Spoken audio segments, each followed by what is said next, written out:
বন্ধুরা, এখন পরিস্থিতি এমন একটি জায়গায় এসে দাঁড়িয়েছে যেখানে বিষয়টি কেবল ব্যবসার নয়, বরং দেশের সম্মান এবং সিদ্ধান্তেরও।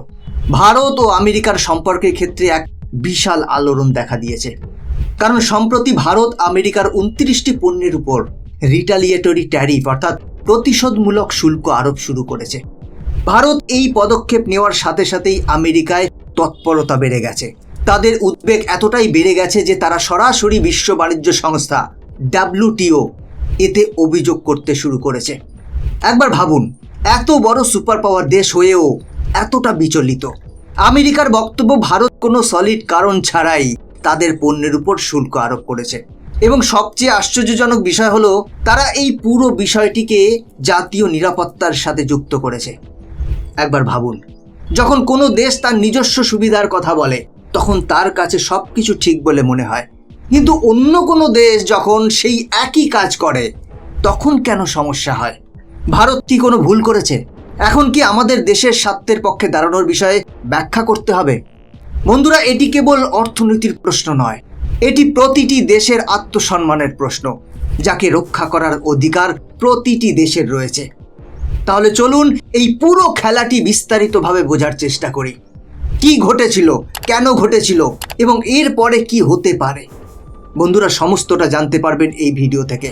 তবে এগিয়ে যাওয়ার আগে ভিডিওটিকে লাইক করে আমাদের সাথে থাকুন, কারণ এটি আপনার জন্য মাত্র 1 সেকেন্ডের কাজ, কিন্তু এতে আমাদের অনেকটা হেল্প হয়।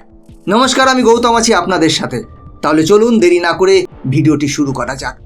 আসলে এই পুরো গল্পটি শুরু হয় 2025 সালের মার্চ মাস থেকে, যখন আমেরিকার রাষ্ট্রপতি ডোনাল্ড ট্রাম্পের নেতৃত্বে একটি বড় এবং সরাসরি যুদ্ধে লিপ্ত হয়েছিল।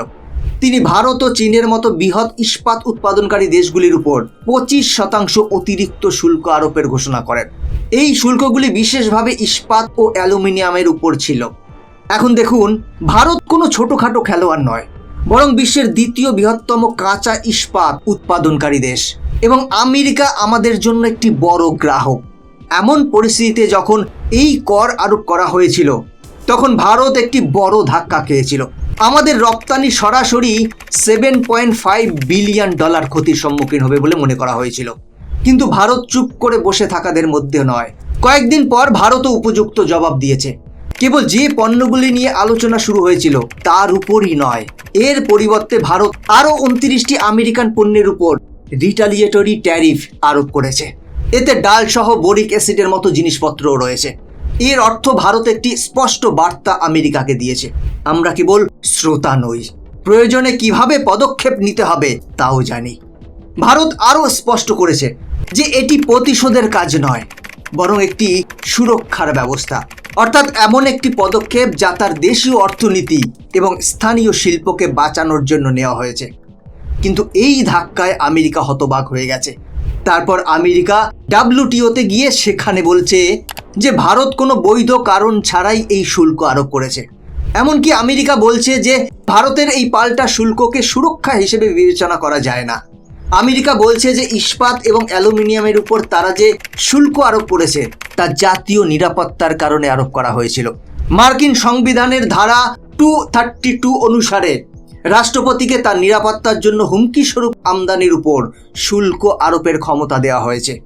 এখন আমেরিকা বলছে যে ভারতের দেওয়া প্রতিক্রিয়া তার রপ্তানির ক্ষতি করছে এবং এটি WTO এর নিয়মের সম্পূর্ণ লঙ্ঘন। কিন্তু আসল প্রশ্নটি এখানেই শুরু হয়। আমেরিকা যখন ভারতের উপর শুল্ক আরোপ করে তখন তারা বলে যে এটি তার অর্থনীতিকে রক্ষা করার জন্য, কিন্তু ভারত যখন প্রতিক্রিয়া জানায় তখন একই জিনিস আমেরিকাকে খোঁচা দিতে শুরু করে এবং এটিকে জাতীয় নিরাপত্তার সমস্যা করে তোলে। বন্ধুরা, এটি আসল ভণ্ডামি যা পশ্চিমা দেশগুলি প্রায়শই করে। এবার ভারত কোনো নোংরা কৌশল করেনি। WTOতে আমেরিকার এই অভিযোগের একটি জোরালো এবং দৃঢ় জবাব দেওয়া হয়েছে। ভারত স্পষ্টভাবে বলেছে যে 2025 সালের মার্চ মাসে যখন আমেরিকা ইস্পাত এবং অ্যালুমিনিয়ামের উপর 25% শুল্ক আরোপ করেছিল, তখন তারা WTOর নিয়ম উপেক্ষা করেছিল। নিয়মে যা বলা হয়েছে, কোনো দেশের ক্ষতি করতে পারে এমন কোনো বড় পদক্ষেপ নেওয়ার আগে সেই দেশের সাথে কথা বলা এবং পরামর্শ করা উচিত। কিন্তু আমেরিকা একবারের জন্য ভারতের সাথে কথা বলার প্রয়োজন বোধ করেননি। ভারত যুক্তি দিয়েছিল যে তার প্রতিশোধমূলক শুল্ক সম্পূর্ণরূপে ডাব্লিউটিও এর আওতার মধ্যে ছিল এবং এটি একটি সুরক্ষামূলক ব্যবস্থা ছিল। এর অর্থ আমাদের অর্থনীতি, আমাদের জনগণ এবং আমাদের স্থানীয় ব্যবসাগুলিকে রক্ষা করার একটি উপায়। আর আমেরিকা যদি তার শুল্ককে জাতীয় নিরাপত্তার সাথে সংযুক্ত করতে পারে, তবে ভারত কেন পারবে না? ভারত আরও স্পষ্ট করে বলেছে যে মার্কিন শুল্ক কোনো জোরালো কারণ ছাড়াই আরোপ করা হয়েছিল এবং ইচ্ছাকৃতভাবে সেই ক্ষেত্রগুলিকে লক্ষ্য করা হয়েছিল যেখানে ভারতের রপ্তানি খুব শক্তিশালী, যেমন ইস্পাত, ঔষধ এবং অটোমোবাইল। আর ভারত এই প্রথমবার এমন পদক্ষেপ নিয়েছে এমনটা কিন্তু নয়। এর আগেও 2019 এবং 2021 সালে যখন ইউরোপীয় ইউনিয়ন ইস্পাতের উপর বিভিন্ন বিধিনিষেধ আরোপ করেছিল, তখন ভারত সরাসরি ডাব্লিউটিওতে অভিযোগ করেছিল। কিন্তু এবার ভিন্ন। এবার ভারতের অবস্থান আরও শক্তিশালী, স্পষ্ট এবং আক্রমণাত্মক। অর্থাৎ এখন ভারত কেবল প্রতিক্রিয়া জানাচ্ছে না, বরং বিশ্বকে বোঝাচ্ছে যে তারা কারো চাপের মুখে পড়বে না। আর যদি কেউ মনে করে যে আমেরিকা কেবল অভিযোগ করার মধ্যেই সীমাবদ্ধ, তাহলে এটাও শুনুন, সম্প্রতি রাষ্ট্রপতি ট্রাম্প অ্যাপেলের সিইওকে হুমকি দিয়েছিলেন যে যদি তারা ভারতে আইফোন তৈরি শুরু করে, তবে তাদের উপর 25% শুল্ক আরোপ করা হবে। শুধু তাই নয়, মাত্র কয়েকদিন আগে আমেরিকা কোনো সুনির্দিষ্ট কারণ ছাড়াই ভারত থেকে 15টি আমের চালান প্রত্যাখ্যান করেছিল এবং এর ফলে ভারতীয় রপ্তানিকারকদের সরাসরি $5 লক্ষ ক্ষতি হয়েছে। এবার ভাবুন, একদিকে আমেরিকা বাণিজ্য চুক্তির কথা বলছে, অন্যদিকে এটি ভারতের রপ্তানিকারকদের ক্ষতি করার চেষ্টা করছে। বিশ্ব বাণিজ্য সংস্থায় ভারত যে অবস্থান নিয়েছে তা দেখায় যে আমরা চাপের কাছে নতি স্বীকার করব না বা চুপ করে বসে থাকব না। আমরা আমাদের অধিকারের জন্য আওয়াজ তুলব এবং প্রয়োজনে পদক্ষেপ নেব। এখন কল্পনা করুন, এই সব এমন এক সময় ঘটছে যখন ভারত ও আমেরিকার মধ্যে একটি বড় বাণিজ্য চুক্তি হওয়ার কথা বলা হচ্ছে। এর মানে হলো উভয় দেশই টেবিলে বসে আছে, কিন্তু পরিবেশ উত্তপ্ত। ভারত আমেরিকাকে সরাসরি বলে দিয়েছে, ভাই, আমাদের পণ্য, বিশেষ করে টেক্সটাইল, চামড়া, গহনা, মাছ, প্লাস্টিক, রাসায়নিক, বীজ এবং ফলের উপর আপনি যে 26% শুল্ক আরোপ করতে চলেছেন সেটা প্রত্যাহার করতে হবে। কারণ এই ক্ষেত্রগুলিতে ভারতের কঠোর পরিশ্রম চলে, সাধারণ মানুষের জীবিকা এর সাথে যুক্ত। এগুলি শ্রমঘন ক্ষেত্র এবং যখন কঠোর পরিশ্রমী মানুষ সরাসরি প্রভাবিত হয়, তখন ভারত কোনো প্রকারই চুপ করে বসে থাকতে পারে না। কিছুদিন আগেই ভারতের বাণিজ্য মন্ত্রী পীযূষ গোয়েল মার্কিন বাণিজ্য সচিবের সাথে দেখা করেছেন এবং আলোচনায় ভালো অগ্রগতি হয়েছে। ভারত চায় 2025 সালের জুলাইয়ের আগে একটি অন্তর্বর্তীকালীন চুক্তি চূড়ান্ত করা হোক, কিন্তু ভারত তার শর্তাবলীতে একটি স্পষ্ট রেখা টেনেছে। আমাদের বিদেশমন্ত্রী এস জয়শঙ্করও তিনি বলেছেন যে কোনো চুক্তি তখনই হবে যখন তা উভয় দেশের জন্যই লাভজনক হবে, কেবল একটির জন্য নয়। বরং সবচেয়ে গুরুত্বপূর্ণ বিষয় হলো ভারত আর মার্কিন চাপের মুখে পড়বে না। যা সঠিক তা ঘটবে এবং তা ভারতের শর্তে ঘটবে। বন্ধুরা, আমি মনে করি এটি ভারতের একটি খুব বড় এবং শক্তিশালী পদক্ষেপ। ডাব্লিউটিওতে আমরা যে প্রতিক্রিয়া দিয়েছি তা প্রমাণ করে যে ভারত আর কেবল একটি উদীয়মান অর্থনীতি নয়, বরং একটি বৈশ্বিক শক্তি যা বোঝাপড়া এবং কৌশল দ্বারা চালিত।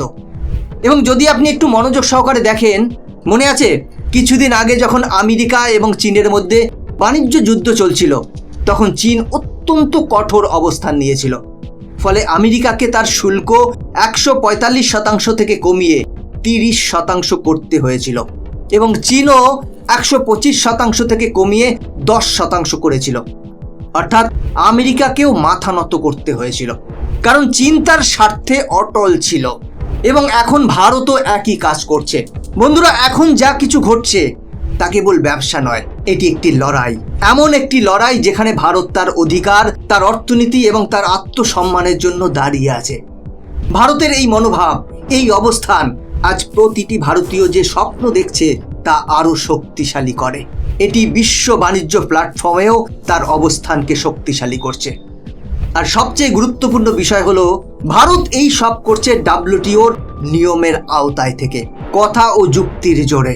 আমরা দেখিয়ে দিয়েছি, যদি কেউ আমাদের কষ্টার্জিত অর্থের উপর ট্যারিফের বোঝা চাপানোর কথা বলে বা ভাবে, তাহলে আমরাও আমাদের অধিকারের জন্য লড়াই করার জন্য কোনো কসরত রাখবো না। আর ভারত যদি এভাবেই শক্তভাবে দাঁড়াতে থাকে, তাহলে আমেরিকাকে যেমন চীনের কাছে মাথা নত করতে হয়েছিল, একদিন ভারতের কাছেও মাথা নত করতে হবে। তাহলে এখন প্রশ্ন হলো, আমেরিকার সাথে বাণিজ্য চুক্তি করার সময় আমাদের কি 26% ট্যারিফ ছাড়ের মতো দাবিতে জোর দেওয়া উচিত? বন্ধুরা, আপনাদের মতামত কমেন্ট করে জানাবেন, কারণ এটি কেবল সরকারের লড়াই নয়, আমাদের সকলের লড়াই। বন্ধুরা, আজকের ভিডিও এখানেই শেষ করছি। এরকম ইনফরমেটিভ ভিডিও দেখার জন্য চ্যানেলটিকে সাবস্ক্রাইব করে বেল আইকনটি প্রেস করে রাখবেন। দেখা হচ্ছে পরবর্তী ভিডিওতে। ভালো থাকবেন, সাথে থাকবেন।